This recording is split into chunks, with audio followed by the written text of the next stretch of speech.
hand for a great cause. Well done. Oh, thank you. Absolutely. And drunk is the way to do poetry. Yes. That's why they waited the Greeks waited till the end of the night when everybody was stewed, and then they summoned Homer. I see. Okay, well, It's true. Okay, well, All right. I guess I was born too late. Okay.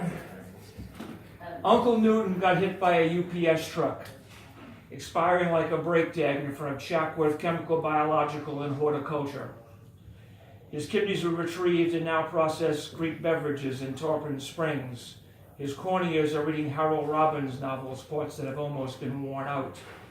His left foot somehow found its way into the frat house of some college where it was given to the Chug-a-Lug champ each spring.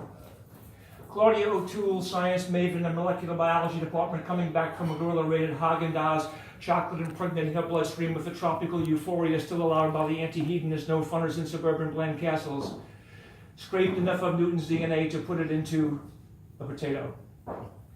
As a Thanksgiving quiet belly gorge ordinarily the knock so tubally at my door came vegetably audible.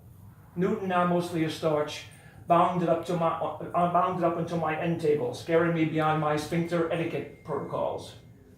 He loved being potato, did Uncle Newt, knew life in a sort of way. He wanted my advice. I told him to stay away from fast food restaurants and microwave parties. He let out a chuckle, no doubt with ancestor on some Peruvian altiplano, when I offered him chips before I realized what I was doing. There was a fear of the future moving slowly between us like a bad zucchini sandwich on a hot day in Provence. Yeah. The heavy lead-laden air of his stuffy study weighed us down. We had to throw huge chunks of it towards the ceiling in order to breathe. Once the metallic quality of the air had weighted down great Aunt Helga's lungs, we had to sell her for scrap metal.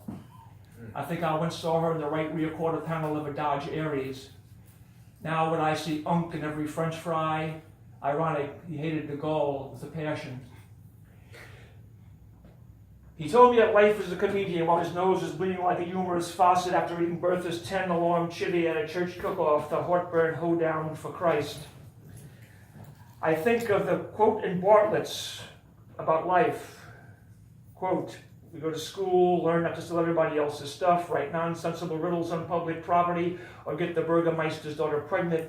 Then we go to Walmart to buy some socks, and pow, we become a potato, unquote.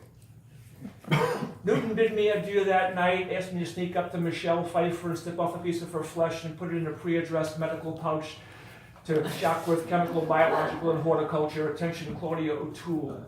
She had promised to clone her into a tomato for him. He was pathetically hopeful.